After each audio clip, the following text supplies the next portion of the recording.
Uma boa tarde a todos. Nós estamos novamente no canal Ciência com o grupo Mário Schember e hoje nós vamos entrevistar sobre o percurso de carreira científica o professor Júlio César Favres, que é da UFS. Muito boa tarde, professor Júlio.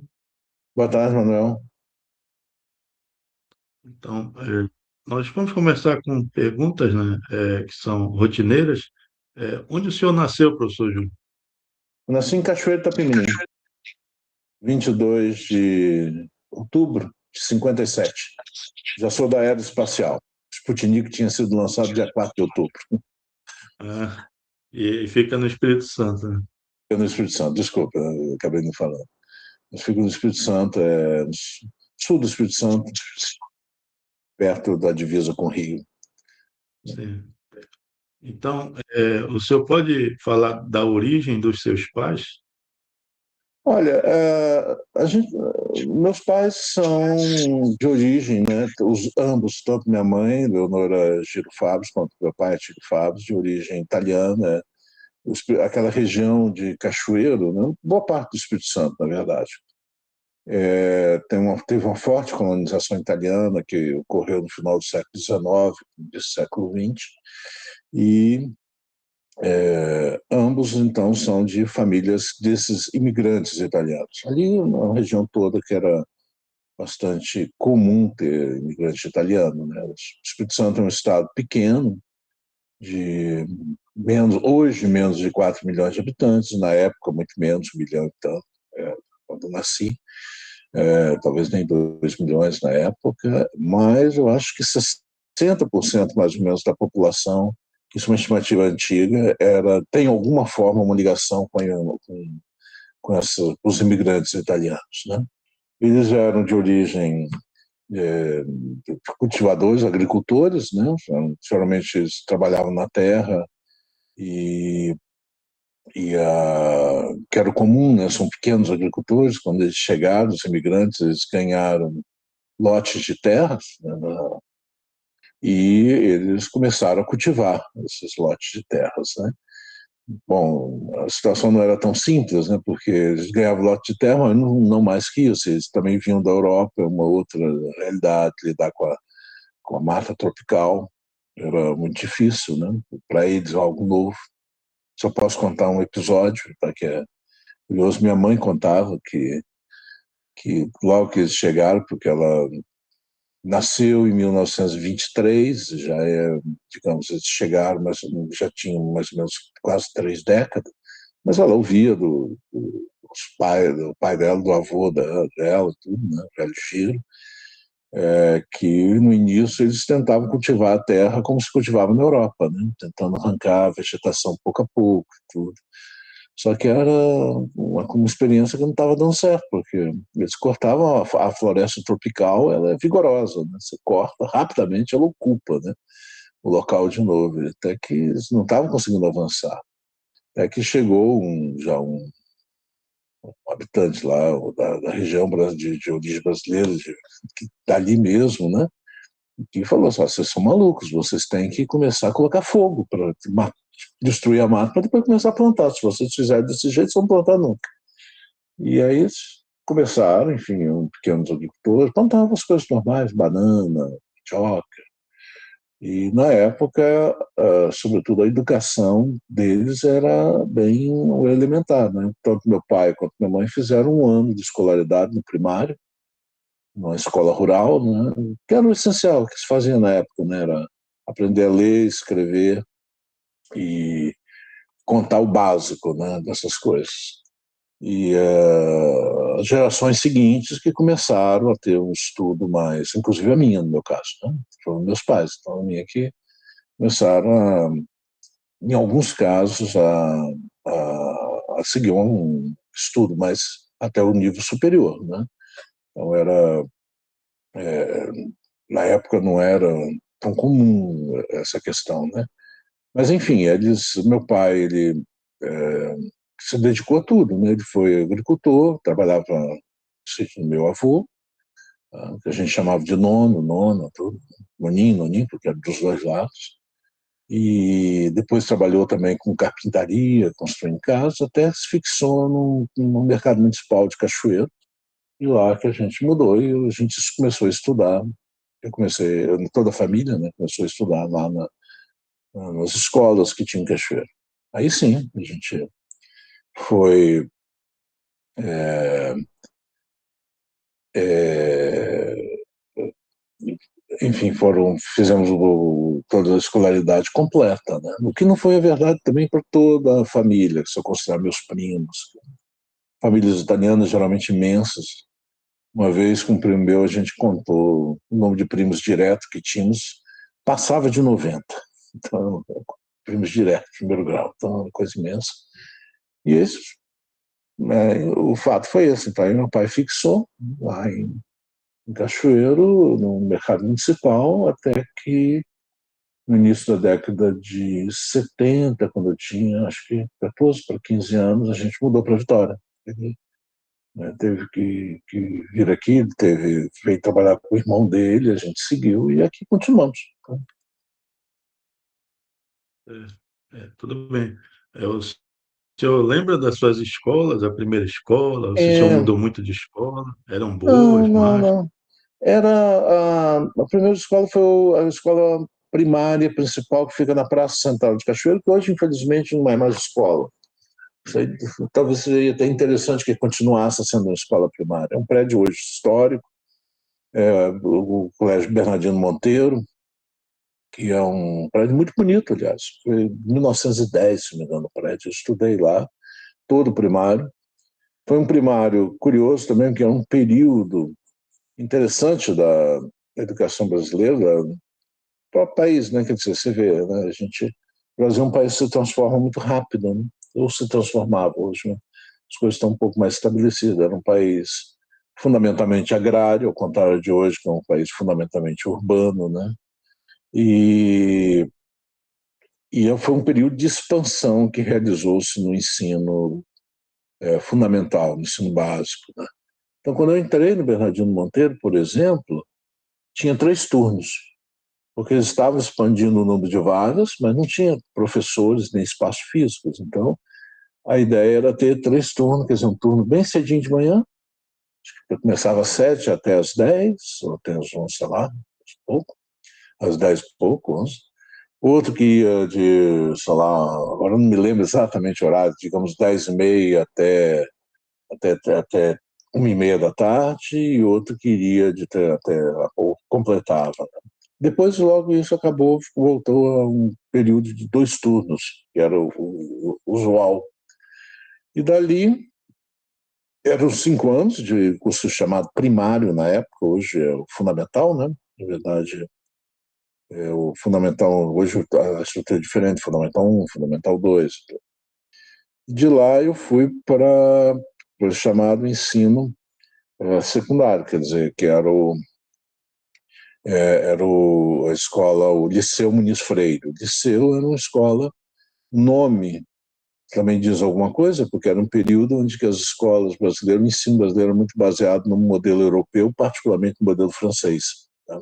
Então, liceu é uma palavra de origem francesa. Né? Era uma excelente escola, considerada uma excelente escola, mas também era um turno de manhã, um turno à tarde, diferente de hoje, que está se tentando, felizmente, ter tempo integral. Né? Mas ali eu fiz os 2 primeiros anos. Posteriormente, quando a gente mudou, então, para Vitória, eu estava no segundo ano, liceu, um prédio também muito bonito, histórico, na região central de Cachoeiro. Aí eu ingressei num programa que estava sendo realizado pelo governo da época, no período militar, né, que é os chamados polivalentes. Eles tentaram modificar o ensino, que era um ensino baseado no modelo europeu, para o modelo americano. É um acordo chamado MAC-USAIF, né? Que era o acordo entre enfim, o Ministério da Educação do Brasil, o Sistema Ministério da Educação dos Estados Unidos, e modificou muito. O ensino superior foi mudado, quer dizer, na época eu estava no secundário, né? Enfim. E ah, o polivalente era uma tentativa de implementar o sistema, inclusive do ponto de vista de construção, de tudo, sistema europeu, o sistema americano, tá? E os próprios prédios foram copiados do sistema que eram usados nos Estados Unidos e Canadá, e tinha laboratórios, mas eles fizeram, na época, eles fizeram uma experiência em 2 estados, apenas. Eu acho que 2 ou 3, eu não me lembro muito bem, mas não foi em toda a federação. Foi no Espírito Santo e acho que foi Santa Catarina, Paraná, eu não sei, poucos estados. E essa experiência finalmente não foi para frente, porque eu acho que rapidamente se deram conta que era também praticamente de tempo integral, então mudou, era uma experiência de instalar também o sistema, o ensino integral. Tinha também outro detalhe, né, que a língua normalmente ensinada nas escolas de ensino básico era o francês até então, eles mudaram para o inglês, estavam nessa transição, tá? Mas eu acho que se revelou muito caro na época. Então a experiência foi, de uma certa forma, abortada, e essas escolas foram incorporadas ao sistema da educação estadual. Aí, posteriormente, eu ingressei numa escola religiosa católica, né, o Marista, de Vila Velha. Então, terminei o chamado científico na época. Tá? Hoje se chama ensino médio. Tá? Mudou toda a nomenclatura, tá? Primário, médio, científico. Científico porque também na época tinha o normal, dependia da vertente que você escolhia, né? Mas já em Vitória, na verdade em Vila Velha, eu morava na época, meus pais, e dali eu entrei na universidade, tá? Em 77, curso de física que tinha sido criado rapidamente. Eu acho que foi uma educação, quer dizer, praticamente um produto de uma geração de um interior, né, que viveu essa transição de uma urbanização do Brasil, nossa passagem, tanto meus pais, toda a minha família era uma família de agricultores, da passagem para a cidade, e também dessa passagem onde que uma geração anterior, né, era raro ter pessoas terminando o primário, não era comum não. Tá? Isso não é só meus pais, era a realidade dos outros meus tios, a realidade dos pais dos meus amigos. Eles tinham uma escolaridade muito, muito restrita, né? Como falei, meu pai era só 1 ano de escolaridade numa escola rural. E a gente viveu essa transição, como falando, sendo mais de uma ampliação de massa, o que também afetou a qualidade do ensino, né? Porque antes era pequeno, mas era um ensino muito sólido. Aí ampliou, que era, eu acho, bom, mas obviamente caiu a intensidade do ensino. Agora está se recuperando, né? E aí eu entrei, então, na universidade, curso de física, eu acho que eu fui da 2ª ou 3ª turma do curso de física, né? E só também comentando um pouco sobre isso, né? Lembrando aqui que era interessante, porque eu nasci numa cidade, que é a 2ª cidade praticamente do Espírito Santo, que é Cachoeiro. Na época, sofre até hoje uma forte influência do Rio de Janeiro, e o ensino lá era considerado muito bom, mas viveu essa transição também. Hoje eu volto lá no Liceu para, às vezes, desenvolver umas atividades de divulgação científica, né, educacionais lá, e eu vejo que a realidade está muito mudada. Tá? No momento dos meus irmãos é bem interessante a gente comparar como é que é. E o seu interesse por ciências em geral e depois especificamente pela física, quando surgiu? Olha, surgiu um pouco dentro de casa, né? Quer dizer, porque mesmo meus pais sendo de origem de agricultores, meu pai depois foi para um pequeno comércio no mercado municipal, mesmo, digamos, tinha muitas tias, por exemplo, tios que não sabiam ler e tudo, mas havia muita curiosidade, tá? E os a presença de livro não era uma coisa estranha lá em casa, livros de todas as naturezas.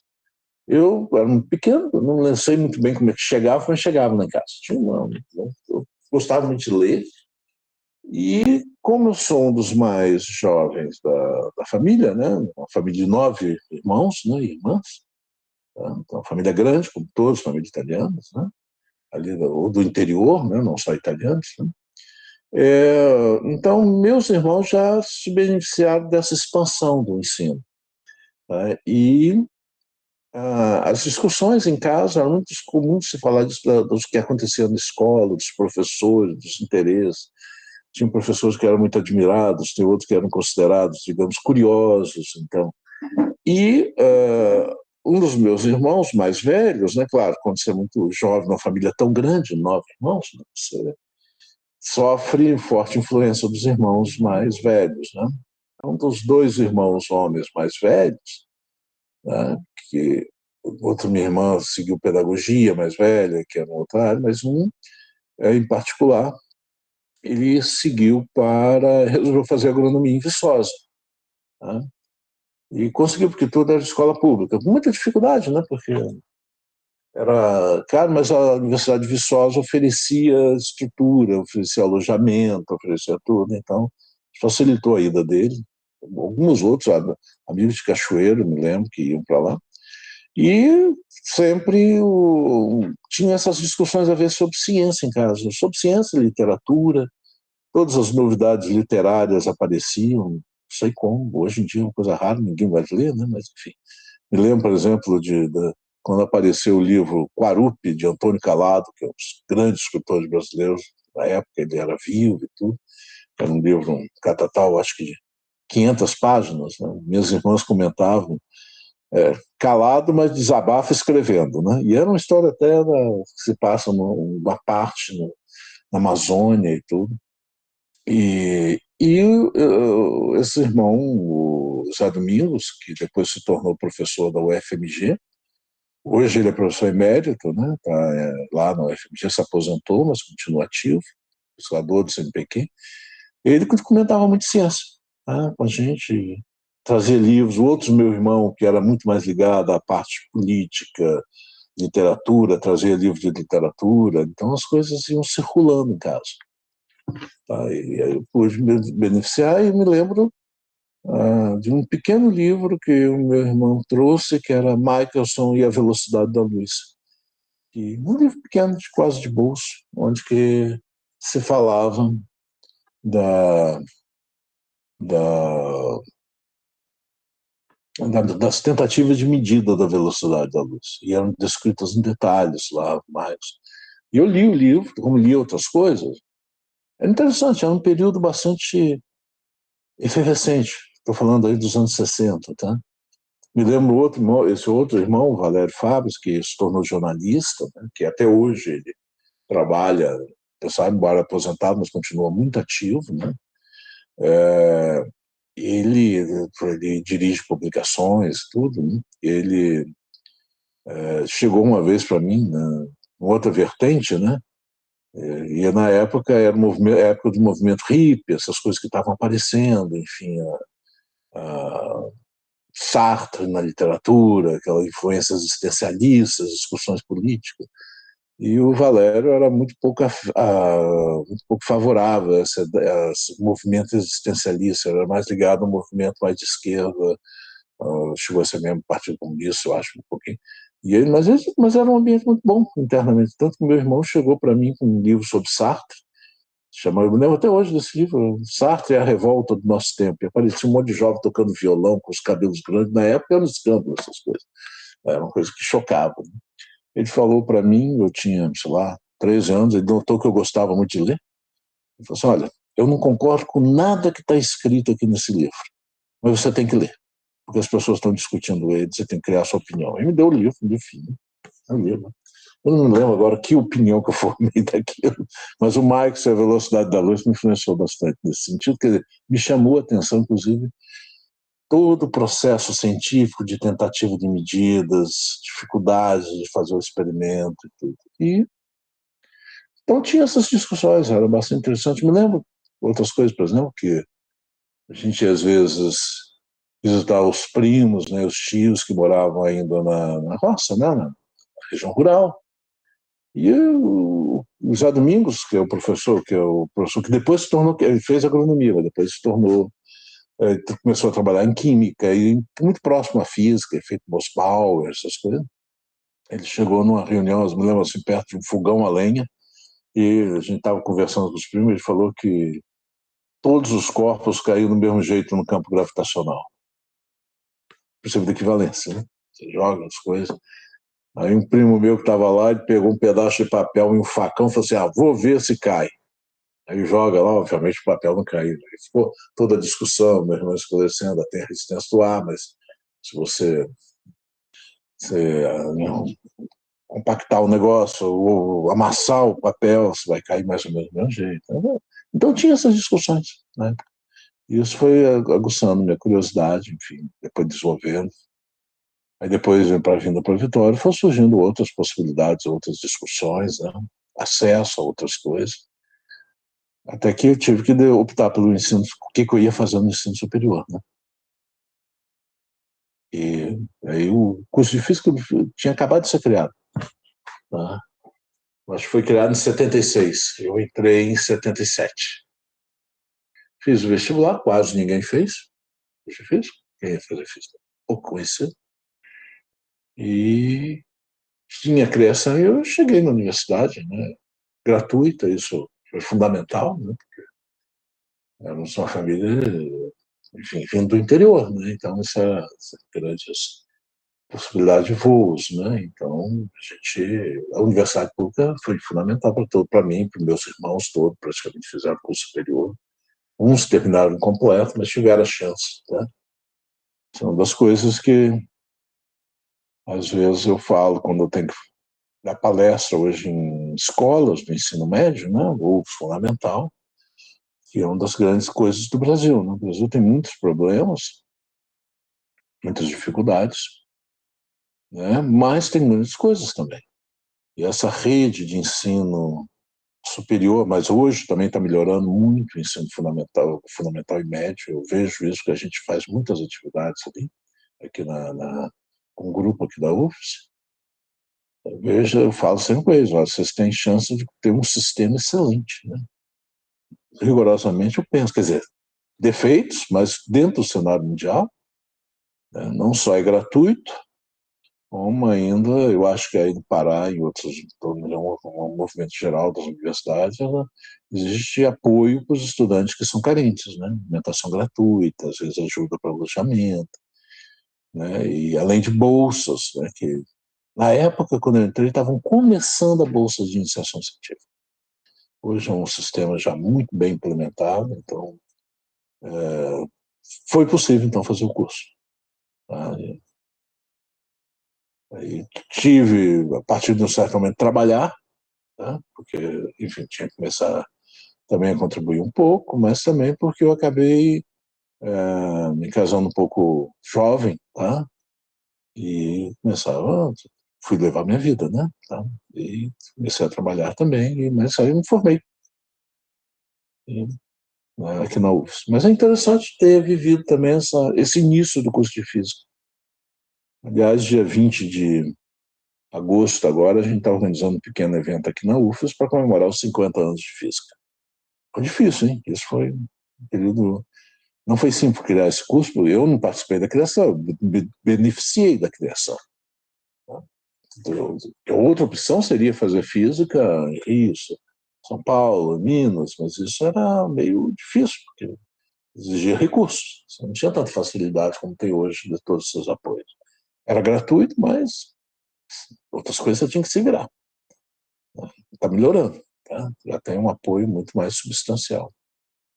Mas foi um início também difícil no curso de física aqui, porque eram poucos professores, um sistema de instalação, mas tinha um quadro de pessoas extraordinárias que estavam criando esse curso, né? Isso estudava também uma atmosfera boa, tá? Quando você tem situação onde que as coisas estão desenvolvendo, estão se criando, né? E eu pude beneficiar disso, de todos os sistemas, já na origem do movimento de ter bolsas de iniciação científica.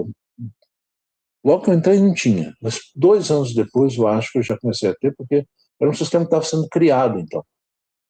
Era bem no início.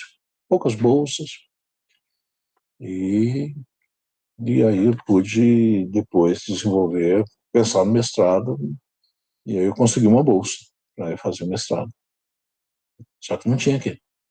Mas já tinha um grupo de pesquisa que estava sendo formado aqui. Né? O...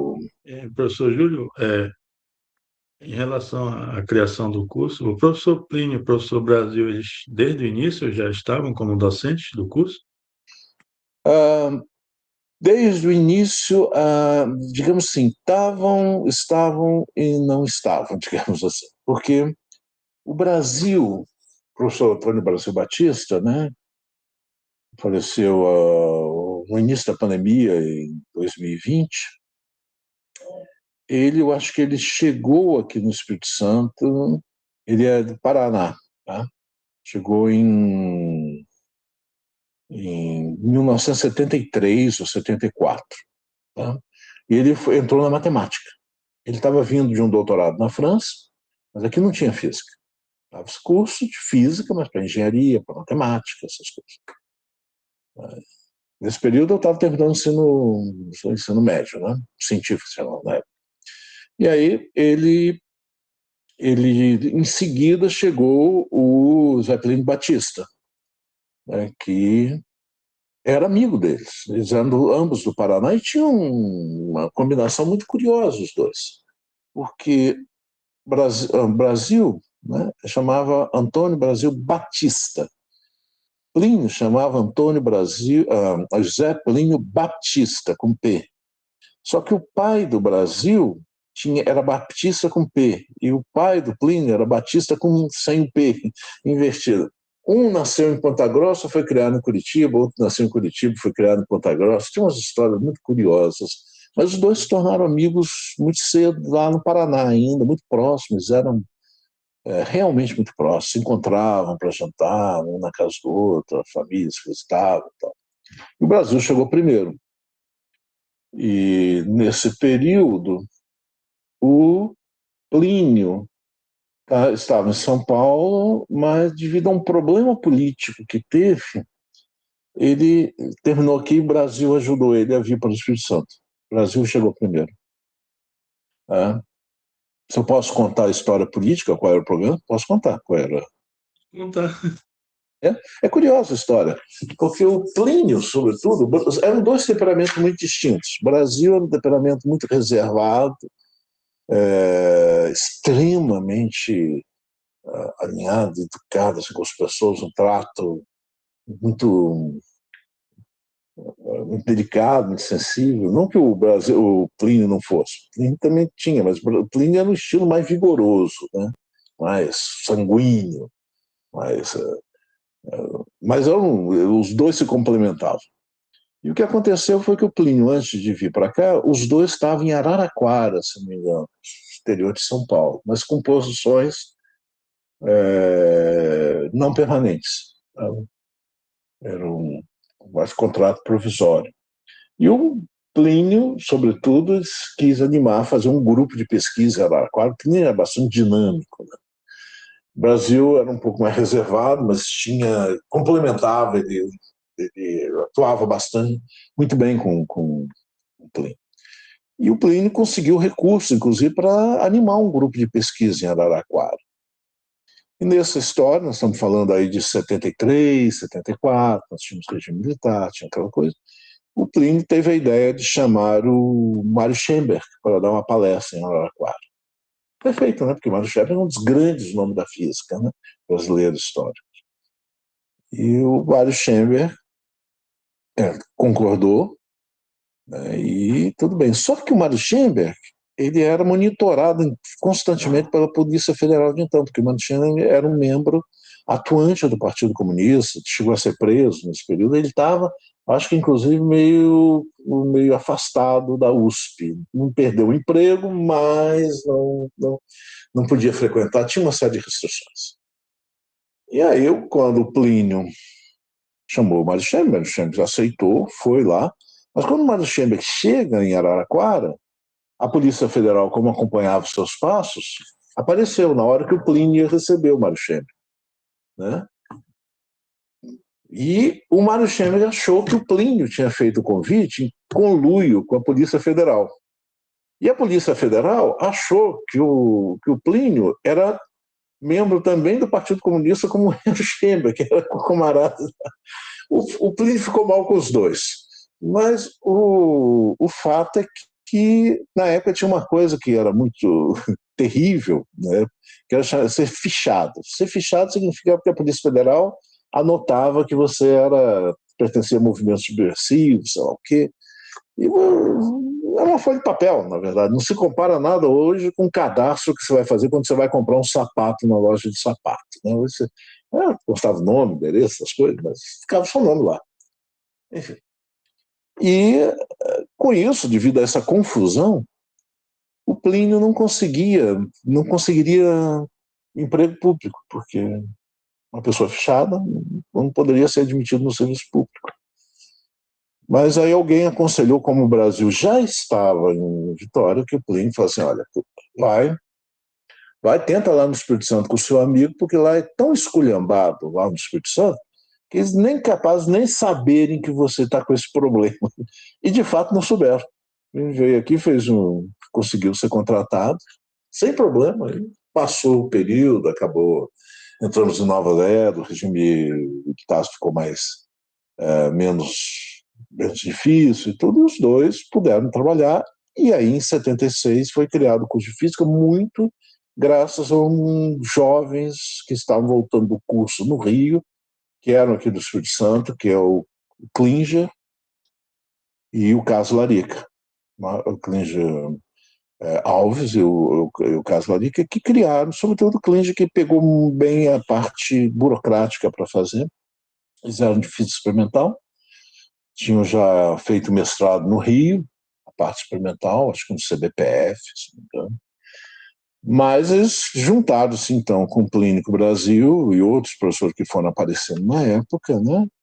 E Hélida, enfim, Helena, várias pessoas, e criaram o curso de Física. E teve isso, experimental, mas não tinha equipamento. Eles tinham atividades que eles faziam, mas estavam no início. E o Brasil e o Plínio criaram um curso, o grupo de cosmologia de gravitação, que era a área deles. Plínio também tinha feito o doutorado dele na França, como o Brasil. E aí, logo que entrou, bom, eu, na verdade, quando eu entrei, eu fui atraído para a parte experimental que estava começando a desenvolver. Aí, efeito Mossbauer, essas coisas. Mas eu tinha uma vontade de fazer astrofísica, uma coisa nessa parte. Né? Aí o curso foi para frente, quer dizer, demorou um pouco para eu fazer mesmo, porque eu trabalhava também e tudo, mas enfim, consegui concluir lá. Tínhamos discussões, assisti o seminário, porque o Plínio, ele com o Brasil, ele organizou também seminários aqui, então trazia gente que ele conhecia, eles traziam gente lá do Rio, de São Paulo, para dar palestras e tal. Um período muito de pioneirismo, né, da parte dele, foi uma coisa muito corajosa. Eu lembro de ter conversado com o Rubem Aldrovandi, não sei se você lembra dele, o Rubem Aldrovandi, lá do IFT, faleceu, né, infelizmente, né? Mas uma vez conversando com o Rubem Aldrovandi, ele comentou que ele foi chamado, eu me lembro vagamente dessa palestra, eu assistia a todas as palestras para ministradas. Eram muito poucas. De vez em quando tinha uma palestra, e geralmente era promovida pelo Brasil e pelo Plínio. E ele falou que ele veio para a universidade, desceu no aeroporto, veio para cá. Plínio não foi receber ele, porque o Plínio, quando ele chega na universidade, o Plínio estava limpando a sala com a vassoura na mão para poder receber o Rubem Aldrovandi. Tudo era feito assim, o próprio professor convidava, ia lá, varria, porque era um período bastante interessante, tá? Digamos assim, você tinha que ter vontade de pegar o touro pelo chifre, para tocar o negócio. Mas começou a desenvolver, começou a ter um pouco essa parte experimental e a parte teórica, sobretudo capitaneada pelo Brasil e pelo Plínio. Tinha um pessoal que também trabalhava em física de partido, mas muito pouca pesquisa, mas eles tentavam fazer pesquisa. E começaram a surgir coisas. E aí eu concluí o curso, né? E fui pensar no mestrado que não tinha aqui. Né? Eu tive que pensar num lugar fora, né? Mas foi muito interessante essa questão da criação do curso aqui. Hoje, aqui o curso tem 4 pós-graduações, se não me engano, né? De astrofísica e cosmologia, a de física no sentido mais tradicional, a de ensino e o mestrado profissional de ensino de física. Já tem 4 pós-graduações, com mestrado, doutorado, e com bastante atividade de pesquisa, né? Então, situações completamente diferentes, uma sala bastante ampla, não sei se dá para ver a paisagem lá fora, mas enfim, é belo gramado e tudo, mas aquele início foi fundamental. Quer dizer, eu entrei um ano depois que o curso foi criado. Foi, cara, e foi, era uma transição. Tinha excelentes cursos, outros cursos que eram dados por professores da engenharia que faziam o que podiam, mas não tinha exatamente a formação que tem hoje. Todos os cursos são dados por pessoas com doutorado em física e tudo, né? Mas eu comecei a fazer essas atividades e aí eu tive que fazer a escolha, né? Mas foi bonita essa história aqui, a gente vai até celebrar aqui, né? Se quiser virem, estão convidados. Vai ser uma tarde só, mas enfim, é bom. E, professor, agora o senhor ingressou no mestrado aonde, com quem, e no doutorado aonde e com quem? Pois é, o mestrado, quando chegou o momento do mestrado, havia a possibilidade de eu conseguir uma bolsa, tá? Pela própria UFES. A UFES começou um programa, não sei se ele existe ainda, que egressos, como não havia cursos superiores aqui, a não ser de pedagogia, na época, egressos do curso, a universidade ajudava a conseguir uma bolsa. Tá? E eu pensei em São Paulo, no Rio, pensava um pouco no IAG. Eu fui lá até visitar, para ver como é que era. Mas eu fui a Belo Horizonte também. E em Belo Horizonte tinha uma parte da minha família. O meu irmão morava lá, tinha minha esposa, parte da época, né, parte da família alienígena, né, morava, tinha família lá também. E aí se convenceram e eu fui lá conhecer o FMG. E o FMG realmente foi uma coisa marcante. Assim, era uma estrutura já completamente consolidada. Como o IAG também, quando eu visitei, fiquei impressionado. O Unicamp, eu passei também, enfim. E aí minha ideia, como eu queria fazer astrofísica, lá no FMG havia astrofísica. Então, fui lá, fui admitido, certo? E mudei para lá. Na época eu já tinha a primeira filha, na verdade não tinha nascido, a Ana não tinha nascido. Foi poucos meses antes da Ana lá, fui sozinho, né? Na pensão, no Centro Belo Horizonte. Então, e comecei a fazer o curso, visando astrofísica. Nesse momento nasceu a Ana, né? A filha mais velha. Eu fui ver só, acho que 4 dias depois que ela nasceu, porque eu estava no período de prova lá. Eu só recebi a notícia. Nasceu, você tem que... Eu virei para os professores lá e falei assim: é melhor que eu vá, né? Aí eles foram compreensivos, deixaram. Tinha uma prova lá, o cara antecipou a prova para mim, até o Lincoln, né? O professor de física virou para mim: só vou te antecipar, porque obviamente se justifica, mas vai ser a mesma prova para os outros, não conta nada para ninguém, tá? Eu não contei. Fiz a prova, peguei o ônibus, vim aqui, vi e tal, e voltei depois para BH para continuar o curso. E aí sim eu ia começar a atividade de pesquisa. O primeiro ano foi essencialmente cursos, tá? Excelentes professores, o Francisco César Sabarreto, que foi depois reitor da UFMG, né, que foi, inclusive, acho que foi presidente da Sociedade Brasileira de Física. Tinha um choque, era professor de eletromagnetismo com o Jackson, que para mim era um terror, né? Não só para mim, mas tínhamos que encarar, né? Enfim, e comecei a fazer visitas também ao observatório de lá. Eu queria fazer uma coisa observacional, na verdade. E também tinha um apoio extraordinário do Tomás Haroldo e da Yara, que eram tias, né, da minha esposa na época, que Ele era professor na imunologia, que era um prédio próximo. Então, depois o Tomás Haroldo a gente conhecia ele como baiano. Eu acho até como reitor, ele foi reitor, ele era conhecido como baiano. Era um pesquisador na área de imunologia, fantástico, uma pessoa extraordinária, faleceu, infelizmente, acho que 2 anos atrás. E nos apoiou bastante, foi um período muito difícil, né? Você imagina, eu estava com minha filha recém-nascida em Vitória, estudando lá com uma bolsa de mestrado, que era complicado, né? Enfim. Mas eu comecei a frequentar, então, o Observatório da Piedade, que hoje está uma discussão na UFMG se mantém esse observatório ou não mantém, porque, na verdade, era um telescópio de 60 centímetros, que foi obtido pela troca de café com a Alemanha Oriental. O Brasil mandou café para a Alemanha Oriental, a Alemanha Oriental montou um monte de equipamento científico, tá, para várias universidades, mandou inclusive esses telescópios de 60 centímetros, que são muito bons, a tecnologia Weiss, né? Coisas de ponta, né? E estava me preparando para isso, ficando estudando. A ideia era estudar as estrelas binárias, que era o forte do grupo lá, tá?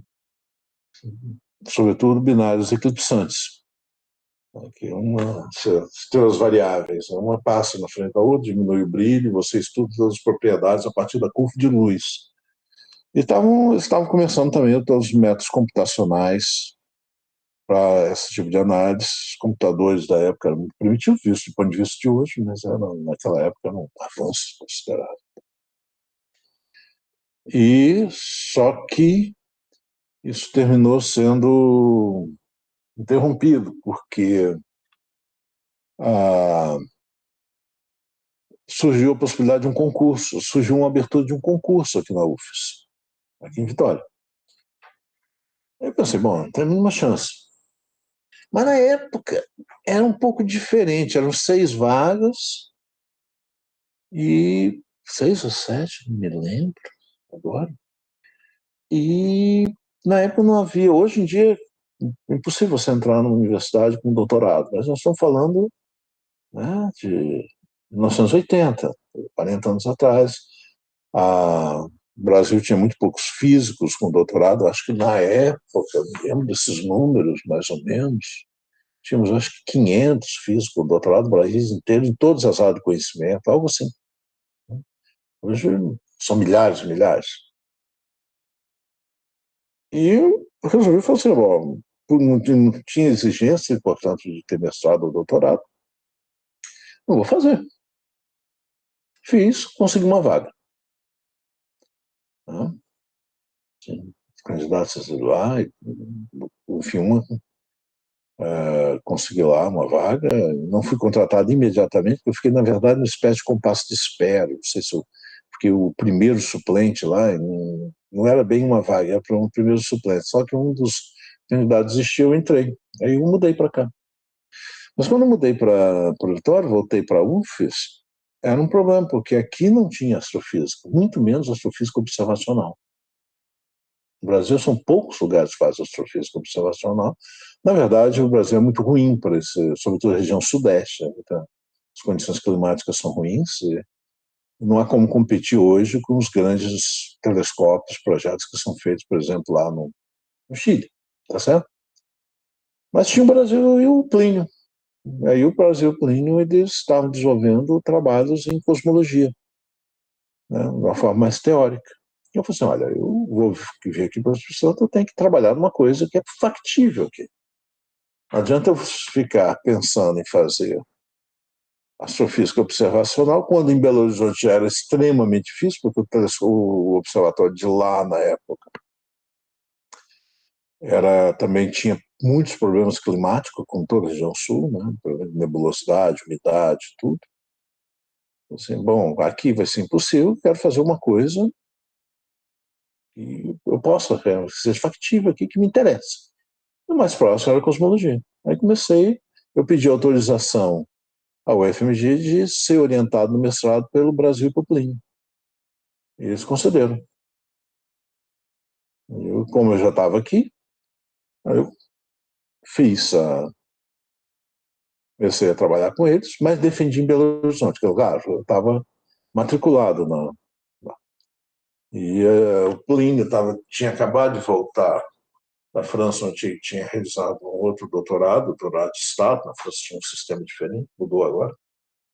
E ele tinha trabalhado em perturbações de densidade, formação de estruturas no universo, tá? Usando inclusive a equação de Boltzmann. Então, assim, bom. E o Brasil tinha trabalhado com teoria de Brandtnik, teoria escalar tensorial, que é uma extensão da relatividade geral.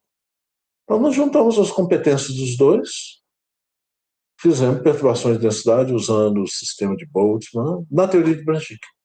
Essa foi a minha tese, minha não tese, dissertação de mestrado. Mas também o Brasil descobriu um artigo que fazia teoria de Brandtnik, uma teoria G variável, né, com o complemento gravitacional variável. O Brasil lembrou-se também que tinha um artigo de Macquevich, não muito antigo para a época, que tentava implementar a ideia de relatividade, de variação de G, né, da complemento gravitacional na teoria newtoniana. Então, a dissertação continha essa parte newtoniana, né, que eu fiz análise sobre a expressão dele das perturbações de densidade. Foi o primeiro artigo, aliás, Ciência Brasileira de Física, e trabalhos depois sobre a teoria relativista de Brandtnik, usando tanto perturbações hidrodinâmicas como tratamento de Vlasov, de Boltzmann, que rendeu 3 artigos na época. Bom, bom resultado, considero, né? E aí eu defendi uma banca lá que tinha um choque, era o meu antigo professor de Belo Horizonte, foi chamado Pacheco, que é um dos grandes nomes da astrofísica, que era muito ligado a Plínio no Brasil também. Aí fiz uma defesa em Belo Horizonte. Pacheco fez logo uma pergunta muito difícil, que eu não sei, bem nervosismo, foi complicado, mas tudo bem. Consegui me calascar, dar uma resposta lá com a universidade. A pergunta dele, eu me lembro até hoje, ele falou assim, que eu tinha escrito na dissertação que as estruturas como as galáxias surgiam de pequenas perturbações no universo primordial. E ele falou assim, você acredita mesmo nisso? Porque é um debate na época que eram os resultados de que era muito difícil fazer crescer as perturbações. Então, pequenas perturbações dificilmente daria origem às estruturas que a gente observa isso hoje. Mudou depois com o modelo do universo inflacionário e tudo, e bom, a perspectiva hoje é diferente. A gente acredita que pode ser pequenas perturbações, mas na época não tinha. O, o, as inflações estavam surgindo, então não era claro. Aí eu defendi e voltei com o título de mestrado. E aí eu comecei a trabalhar, começamos a desenvolver pesquisa aqui, aí já éramos 3 no grupo, né? Os 2 que eram os sêniores, né? E eu que era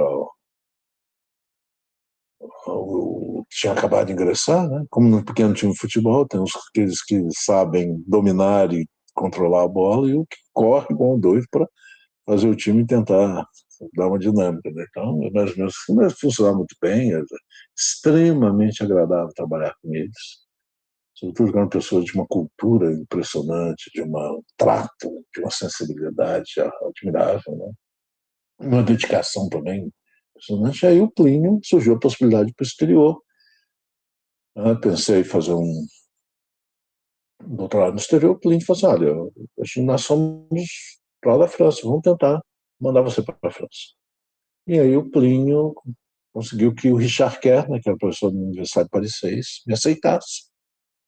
Mas o Richard mandou um projeto pesado, que era coisa que eu não conhecia.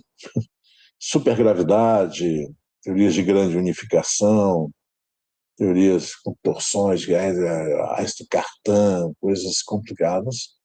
E consegui a bolsa. Aí eu fui passar para Paris em 87, 31 de agosto, me lembro. Nunca tinha saído do país. Foi a primeira vez. Então perdido, falando um francês tosco. Aí fui lá e aí logo, claro que aí tinha feito um plano de trabalho imenso, mas não podia ser aquele plano de trabalho imenso, foi uma coisa mais voltada a tentar generalizações da teoria de supergravidade, usando Gauss-Bonnet, termos não lineares, que se revelou um problema absolutamente impossível. E nesse caso aí, o que a gente fez foi correções de rumo, não que a gente tenha jogado fora tudo isso. Eu aprendi muito. Era um cálculo usando matriz de Dirac, que tinha que fazer supergravidade, tinha que ter a parte fermiônica, a parte bosônica. Mas aí começamos a buscar também soluções, previsões das teorias, né? E aí a tese foi um bom resultado, né? Sei lá, teve 5, 6 artigos, que eu acho que editou, não lembro, e que tratou, sobretudo, acho que o título essencialmente foi Aplicações de Teorias de Kaluza-Klein e de Supergravidade à Cosmologia. Kaluza-Klein, porque são teorias multidimensionais, e o Richard Kerner, ele foi o responsável pelo ressurgimento das teorias de Kaluza-Klein na década de 60, quando as teorias estavam mais ou menos esquecidas. Então, ele conseguiu ressurgir, um trabalho quando ele tinha 24, 26 anos. Então, acho que o trabalho mais citado dele até hoje. Ele mostrou que as teorias de Kaluza-Klein, que eram feitas para a gravitação e eletromagnetismo, podiam ser estendidas para teorias não abelianas, teorias de calibre não abelianas, Young-Mills. Isso é um resultado. E fizemos teste. É bom, você está no ambiente europeu, Paris, né, com universidade, muita circulação de ideias e, e outras coisas, né? E as coisas foram desenvolvendo, bom, enfim, estabelecer contato, e até hoje com o Richard a gente mantém contato muito próximo. O Richard está com 83 anos, publicamos recentemente um artigo, e sempre um prazer assim, estar com ele, pela visão da ciência que ele tinha, né? E também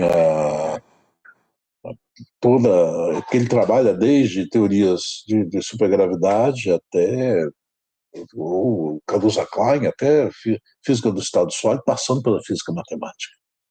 Então, realmente, e é músico ainda por cima, né? Então, é uma pessoa extraordinária. Então a gente está sempre em contato, né? Ainda hoje, mas eu aprendi enormemente lá. Aí quando voltei, né? Quando foi isso? 91 para 92.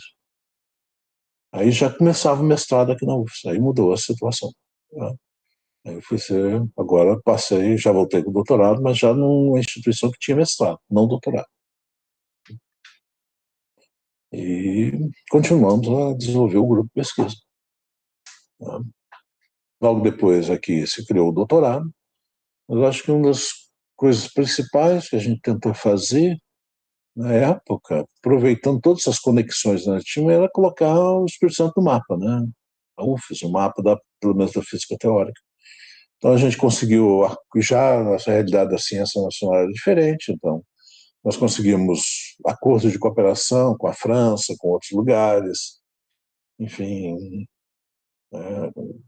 e, e trazíamos pesquisadores, conseguimos às vezes alguns recursos da universidade mesmo, para trazer pesquisadores, manter seminários e manter um ritmo de visita. Quer dizer, conversando com os dois, nós concluímos que seria interessante tentar isso, essa vida científica, dotar aqui de uma vida científica, pelo menos na parte de física teórica. Na parte experimental também estava se desenvolvendo, mas sempre com algumas dificuldades, porque a experiência exige equipamento que não é barato, né?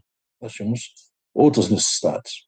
Mas eu acho que finalmente terminou sendo hoje é um dos grupos de pesquisa nessa área, talvez um dos mais tradicionais do Brasil, que data da década de 70.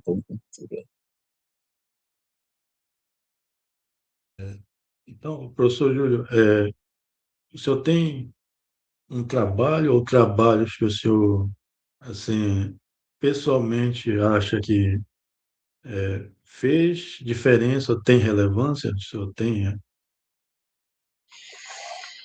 Olha, é difícil, isso aí a gente só sabe com o tempo, né? Mas eu consulto lá os indicadores, né? Tem alguns trabalhos. Tem uns trabalhos que eu gosto, que teve um que eu gostei muito, que eu pretendo voltar ainda, mas eu nunca. Não teve a ressonância que eu gostaria. Eu vi uma menção algo parecido no artigo uma vez, mas muito pouco. Mas eu acho que os trabalhos que a gente desenvolveu em teoria de perturbação, em teoria escalar tensoriais, foram importantes, foram praticamente os primeiros que a gente quando estava desenvolvendo, né? Os trabalhos em teorias alternativas, como Brangic e outros, que hoje se chama gravidade modificada também, era algo que a gente fez várias contribuições. Especificamente depois, eu acho que teve trabalhos que nós desenvolvemos em setor escuro do universo, tá? Quer dizer, teoriza sobretudo os modelos de gravidade, de unificação do setor escuro, onde se unifica matéria e energia escura, gás de Chaplin é um dos exemplos, tá certo? E que rendeu, foi durante muito tempo o meu trabalho mais citado, foi um desses, feito com um aluno de iniciação científica, que era o estudo exatamente de perturbações, da evolução de perturbações, formação de galáxias, nesses modelos. Tá? E isso tem sido uma preocupação crescente minha, quer dizer, acho que um dos problemas da física mais relevantes hoje é, sem dúvida, o problema do setor escuro do universo. É muito difícil ele conviver com... O modelo lambda da CDM funciona muito bem, está ótimo, mas ele requer 95% do seu conteúdo de matéria e energia é natureza desconhecida. Se você coloca lá, tudo funciona bem, mas o que é isso? Isso é um problema e tem tensões que surgem continuamente. Isso eu acho que foi que rendeu bastante, eu acho que foram contribuições importantes. Tá? E o trabalho talvez mais citado meu, acho que é o mais citado, né? Foi um trabalho sobre solução irregular de buracos negros, né? Usando fluidos fantasmas, que gerou uma certa reação, inclusive, de alguns colaboradores meus no início, quando eu falava nisso, porque fluido fantasma é incômodo, né? Mas, finalmente, eles levam muita coisa, conduzem a muitos cenários interessantes e que resolvem alguns problemas clássicos. Acho que o grande desafio hoje é tentar dar uma motivação mais fundamental e conexões mais profundas dele para as teorias unificadas. Tá? Eu acho que isso foi algo com bastante impacto, né? De uma certa forma, tento reunir isso em algumas formulações recentes, né, usando teoria da gravidade modular, o que leva à possibilidade de teorias que se chamam, de uma forma meio equivocada, a meu ver, teorias não conservativas. São outras leis de conservação, como a de Rastal, né, porque, aliás, surgiu uma coisa muito interessante, essa conexão de Rastal, tá? Porque foi um trabalho que eu fiz com o Richard e com um colaborador da África, a gente teve essa conexão na África, que é o Joel Tossá, bastante curioso, porque na época a minha preocupação não era fazer o seguinte: quando você tem a teoria inflacionária, se você coloca uma fase de Sitter, você não tem perturbação de intensidade. Tá? É uma propriedade de Sitter, é zero. Então você tem que sair um pouco da fase de Sitter. Eu estava buscando uma forma de preservar a fase de Sitter, mas gerando estruturas, mas mantendo-se indeciso.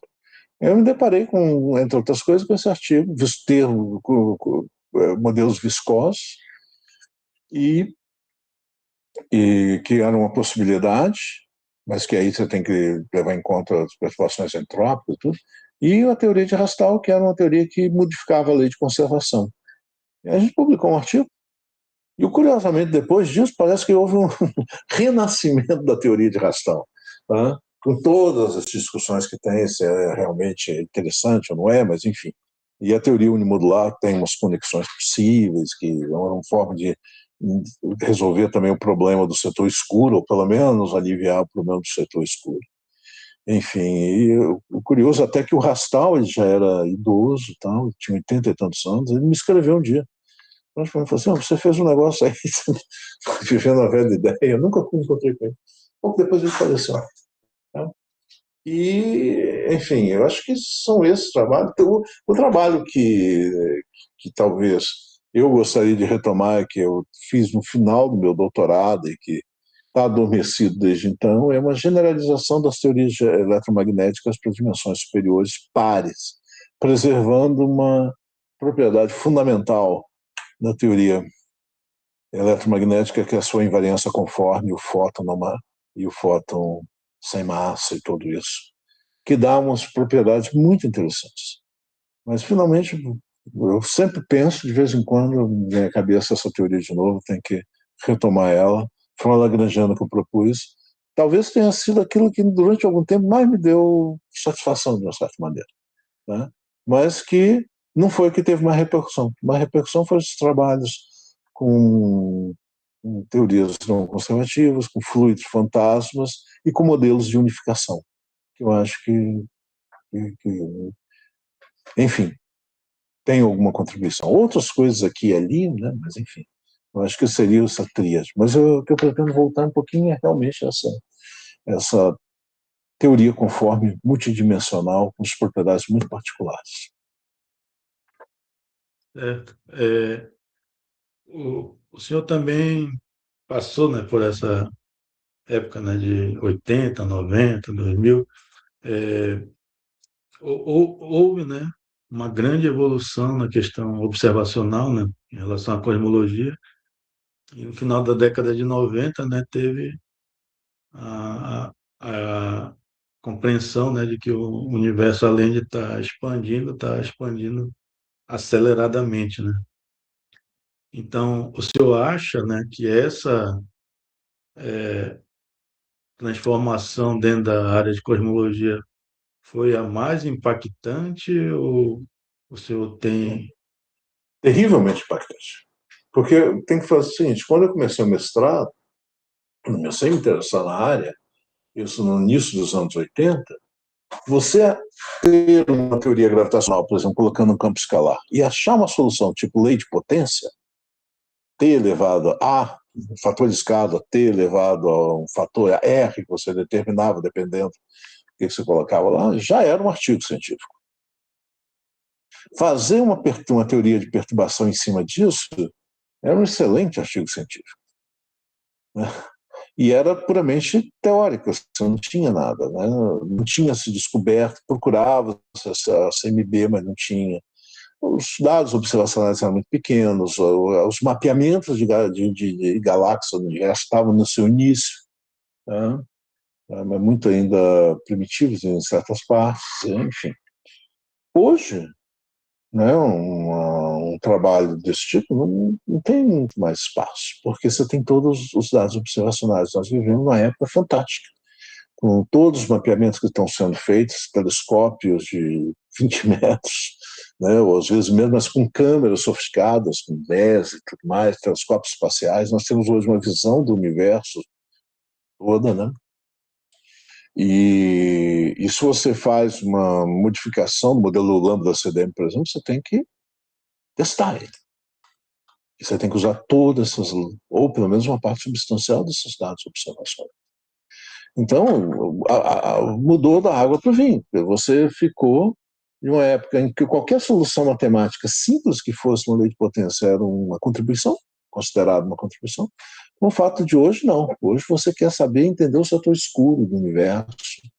Você quer, e isso implica em você comparar com a observação, testar sobre galáxias passivas, supernovas tipo 1A, que foi também descoberto em 98, né? A radiação cósmica de fundo, as perturbações do regime não linear, que tem dados. E outra coisa importante também é as simulações numéricas que passaram a ser feitas, né? Você tem hoje maneira de simular o universo usando um dado conteúdo material e com uma determinada estrutura teórica e observar e comparar, tá? Então, o quadro é completamente diferente. A ciência que se fazia naquela época, né, que a gente fazia, bom, ela teve seu valor na época, tá? Eu acho que foi ela que proporcionou muita coisa. Já se fazia várias outras coisas também, mas no sentido que se faz hoje, mas ainda muito embrionário. Tem que lembrar que a relatividade geral, ela tem um renascimento a partir sei lá, dos anos 60, quando descoberta a radiação cósmica de fundo, né? Mas que ficou sem as anisotropias, só foram descobertas na década de 90. Eu me lembro que eu li artigos testando se havia essas anisotropias. Mas a relatividade geral ficou, desde o eclipse Sobral até a década de 60, adormecida quase. Um amigo francês, que é historiador da ciência, o Jean Eisenstadt, E falava, foi uma travessia do deserto, porque era uma teoria que exigia muito do ponto de vista matemático, uma linguagem que os físicos não usavam, de geometria diferencial, escambau, né? Ok? E com possibilidade de testes remotas. Então, pouca gente se dedicava, muito pouca gente. Eram os bravos lá, compreensão mesmo do buraco negro. Então, hoje, enfim, a realidade é nova. Você não pode fazer um artigo simplesmente mostrando uma lei de potência. Já é pobre, mas mesmo se você mostrar alguma coisinha além do ou mesmo da lei de potência, você tem que comparar com todos os testes observacionais, ou todos que são relevantes para aquele problema. E há discussões hoje profundas que tocam mesmo a parte, fundamentos mesmo da construção, da cosmologia, como, por exemplo, a questão do princípio cosmológico, que nós não vivemos em nenhum lugar especial do universo, que é uma das bases do modelo padrão, que é uma coisa que se imaginava que não se podia ser testado, tanto se fala do princípio cosmológico, e hoje já se procura sinais, indícios experimentais na distribuição de galáxias, enfim, no universo, se isso é possível, se é verdade ou não. Nós estamos fazendo uma tomografia do universo, isso é uma coisa impressionante. Não é? É outra realidade. Bom, então, eu posso, né, dar um relato pessoal, né, que quando eu fui para o Rio de Janeiro, nós já estávamos em contato, né, o senhor era o meu orientador e o professor Nelson era o orientador formal, né. Depois eu fui para a UFES, né, também trabalhar diretamente com o senhor.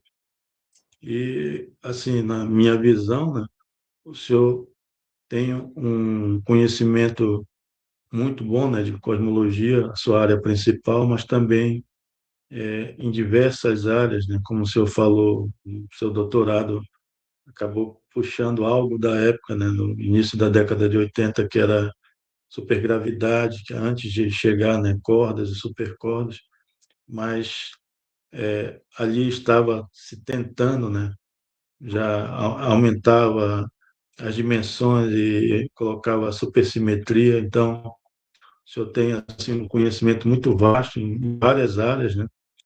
E assim conheço, né? O senhor quando dava os cursos, né? Quando eu estive aí eletromagnetismo, cosmologia, relatividade geral, eu não lembro se o senhor levava anotações, mas o senhor fazia tudo no quadro, vinha tudo de cabeça, fazia muitas contas. E, assim, o senhor é um excelente professor, Tá? muito boa didática e também muito conhecimento. Então, acho que, assim, na UFES, né, com certeza, né, houveram, como o senhor falou, o professor Plínio, o professor Brasil e outros professores que colaboraram criando o curso, mas também a sua ajuda foi muito importante para o desenvolvimento do Estado, né? O senhor, junto com o professor Plínio, o professor Brasil, colocaram o Espírito Santo no mapa em relação à cosmologia, numa, numa ciência de fronteira, né, que estavam estudando aquilo que o mundo todo estava preocupado.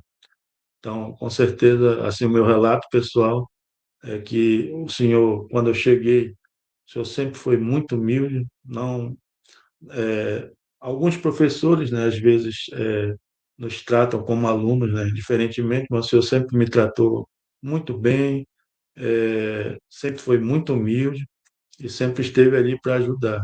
Principalmente, como o senhor sempre fala, né?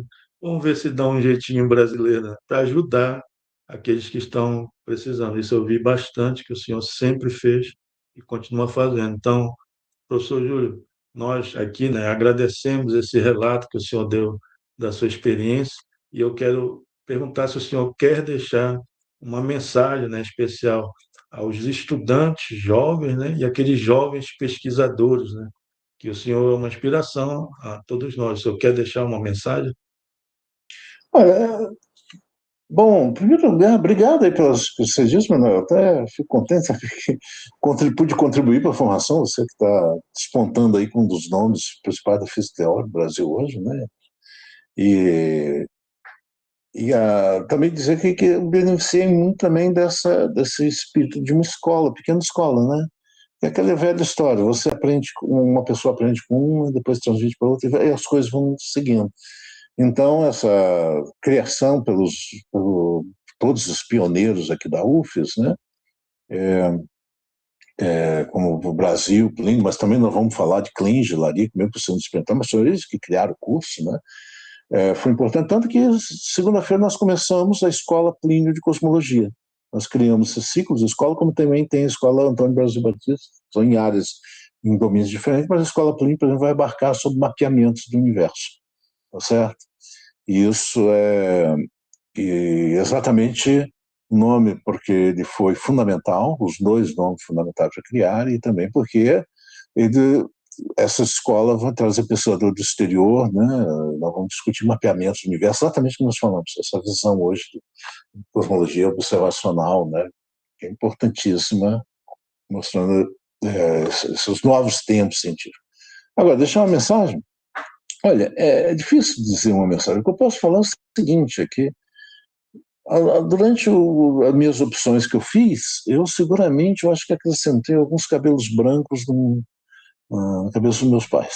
Eles nunca me tolheram nada e deixaram toda a liberdade, mas eu fiz opções absolutamente difíceis. Quando optei pelo curso de física, quando optei por fazer um mestrado sem emprego, uma filha até, que nasceu na época, quando, enfim, foram as várias coisas, eu acho, às vezes eu penso, olhando de hoje, que eu fui quase irresponsável de fazer certas coisas. Mas eu acho que é isso aí, você tem que ter vontade, você tem que tornar aquilo algo essencial na sua vida, que você vai, o caminho que você escolhe, tem que ser essencial. Sem aquilo, você vai assim, poxa, a vida, a gente sempre vive, mas seria melhor, sem aquilo vai ser meio difícil. Então, deu certo. Não sei se poderia ter dado errado, mas não sei.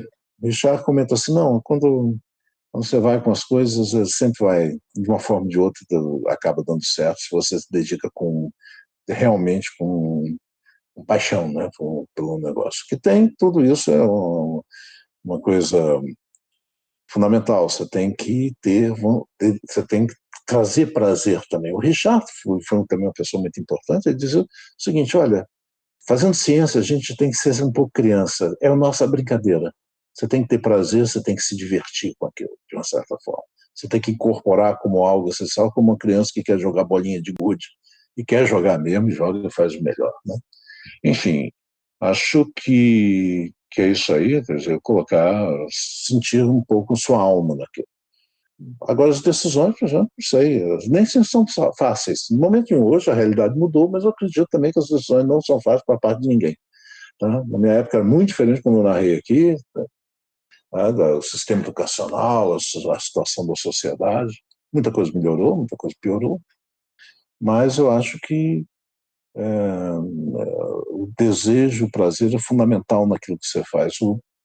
Um dos convidados para essa escola Plínio que começa segunda-feira é o Diego Lambas, um dos grandes astrofísicos a nível mundial que eu vendo aqui, que a gente tem uma colaboração. E a gente outro dia estava falando sobre inteligência artificial. Nós estávamos batendo um papo, né? E ele falou assim, olha, fantástico tudo isso, inteligência artificial, os computadores, tudo. Mas será que eles vão ter prazer no que fazem? Eles sentem prazer? Isso é humano. Isso eu acho que faz a diferença. E acabo sempre esquecendo a sua parte administrativa, né? A sua carreira, a parte administrativa também é importante. E recentemente, né? Que eu digo recentemente, mas agora esses anos, o seu grupo, né? Acabou fazendo a revista, né? O caderno, né? E também o senhor acabou fundando o PPG Cosmo, né? Que também é muito importante para a ciência brasileira. O senhor pode só relatar um pouco sobre essas duas experiências, sobre a revista e também sobre o PPG Cosmo, as colaborações que ajudaram, né, a fundar? O PPG-COL nasce de um momento muito bom aqui do núcleo, quando chegaram alguns outros professores, né?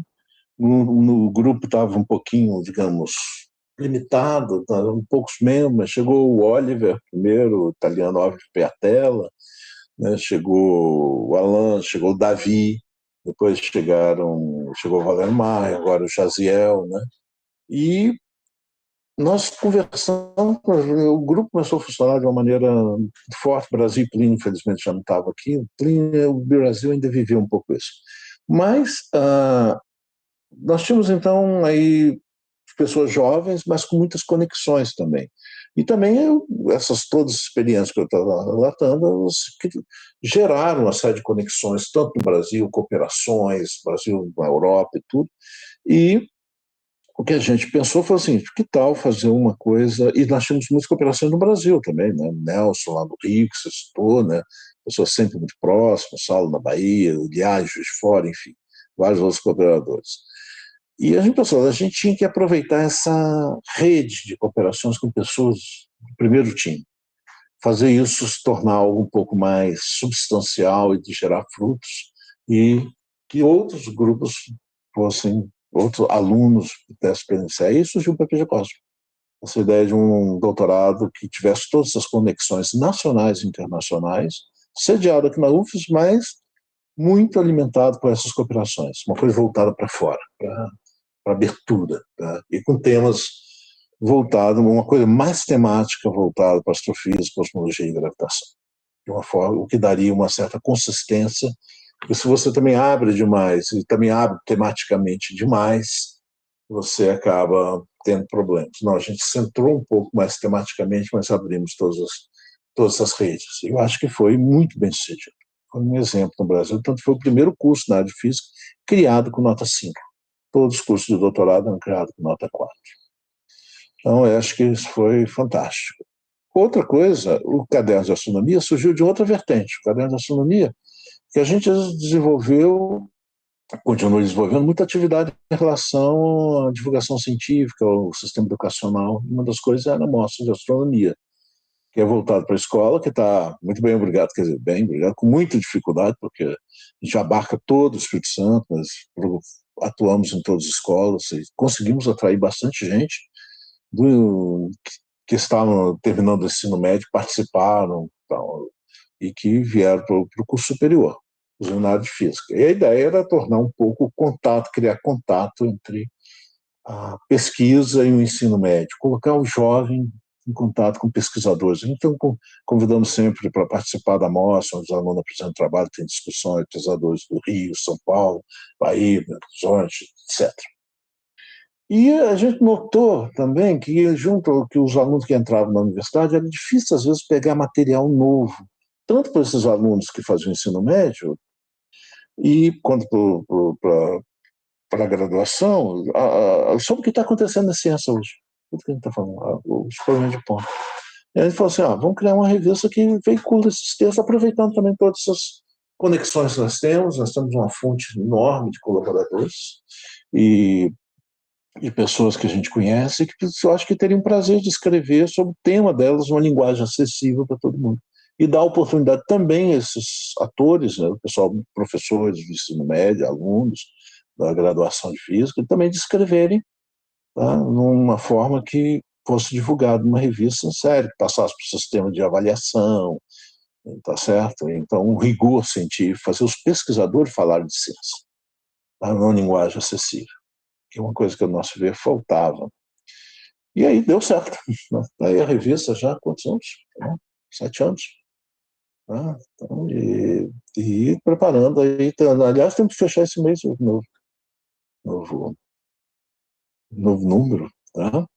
E vai ser dedicado a raios cósmicos, todo o uso de astropartículas, o que está sendo feito, os projetos que o Brasil tem envolvidos, e chamamos pesquisadores brasileiros que trabalham nessa área. Até outros pesquisadores de outros países já colaboraram com a revista, então...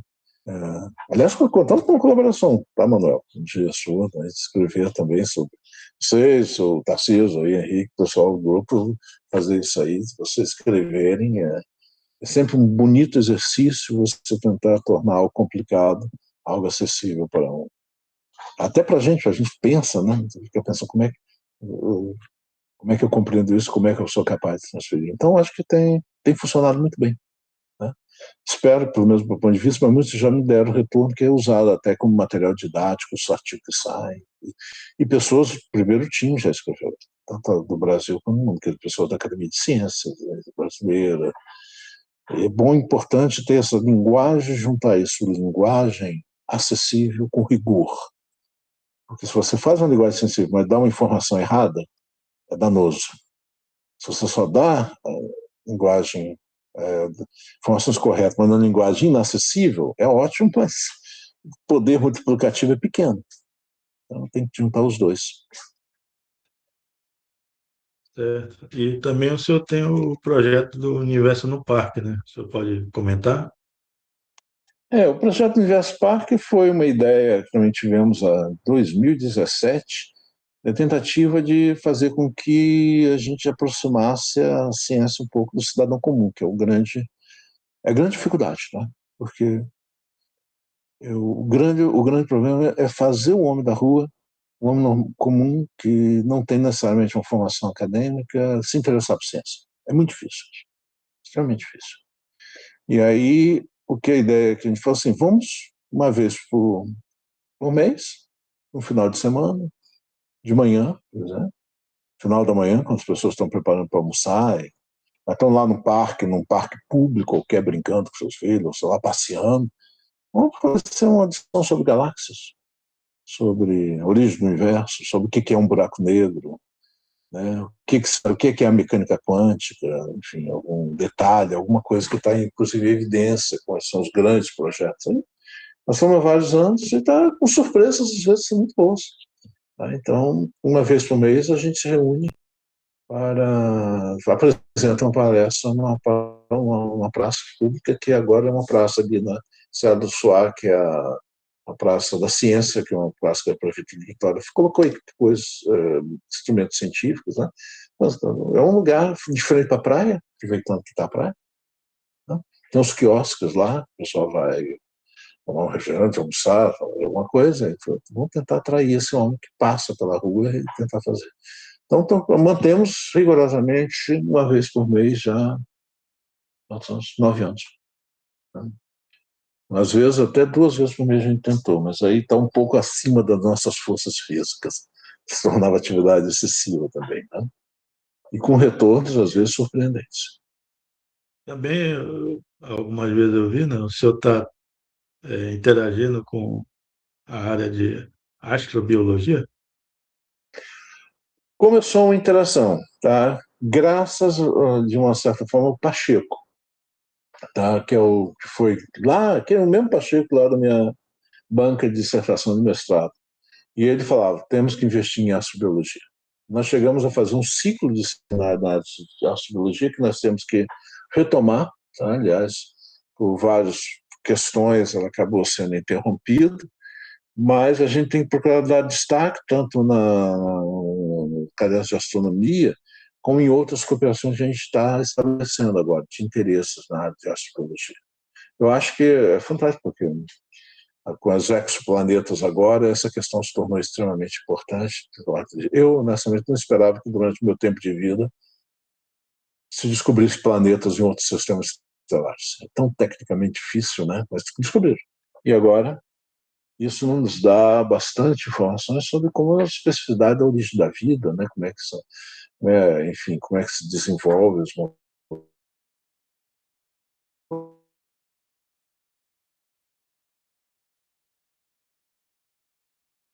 moléculas orgânicas, tudo nessa linha, tá? Mas ainda de uma forma, por enquanto, ainda embrionária. Mas é isso aí. Embrionário, nós vamos ver se um dia se torna um ser complexo, tá bom? Como são os seres humanos e tudo mais. Bem, então, professor Júlio, nós vamos encerrar, mas mais uma vez agradeço a sua participação no nosso canal, que é extremamente importante, tanto para a divulgação científica, quanto também para os alunos da UFES e todas as universidades conhecerem o seu trabalho, a importância do seu trabalho e dos pioneiros no Espírito Santo, e também como incentivo, né, para os nossos alunos de física e para alunos de mestrado, doutorado, e aqueles que iniciam, né, a carreira científica, como o senhor falou. São muitas dificuldades, mas para o senhor deu certo, também para mim deu certo, e espero que para esses jovens também acabe dando certo. Muito obrigado, professor Júlio, uma boa tarde. Obrigadíssimo, Manuel. Parabéns por tudo aí, tá? Que vocês têm feito. Obrigado. Obrigado. Obrigado a todos.